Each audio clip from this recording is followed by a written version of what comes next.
ఈరోజు దేవుని వాగ్దానం. నీ ఆవరణలో ఒక దినము గడుపుట 1000 దినముల కంటే శ్రేష్టము. కీర్తనలు 84 ప్రియ సహోదరి సహోదరులారా, ఈ వాక్యం దేవుని సన్నిధి విలువను తెలియజేస్తుంది. లోకంలో మనం ఎంతో ఆనందం, గౌరవం, సంపద పొందినా దేవుని సన్నిధిలో గడిపే ఒకరోజు వాటన్నిటికంటే మిన్నగా ఉంటుందని కీర్తనలో చెబుతోంది.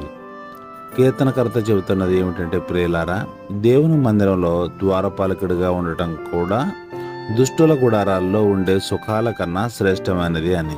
అంటే దేవుని సమీపంలో ఉండటం మన ఆత్మకు నిజమైన సంతృప్తి మరియు శాంతిని ఇస్తుంది. ప్రియులారా, దేవుని సన్నిధిని మనం ముఖ్యంగా భావించాలి. ప్రార్థన, వాక్యాదానం, సంఘ సమావేశం ద్వారా ఆయనతో సమీపంగా ఉండాలి. అలాగే లోక సుఖాల కన్నా ఆత్మీయ ఆనందాన్ని కోరుకోవాలి. ప్రియులారా, ప్రార్థన.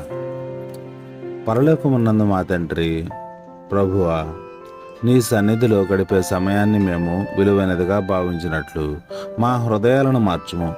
లోక సుఖాల కంటే నిన్ను కోరుకోనున్నట్లు మాకు ఆకాంక్షను ప్రసాదించుము. యేసునామములో ప్రార్థించుచున్నాము తండ్రి. ఆమెన్.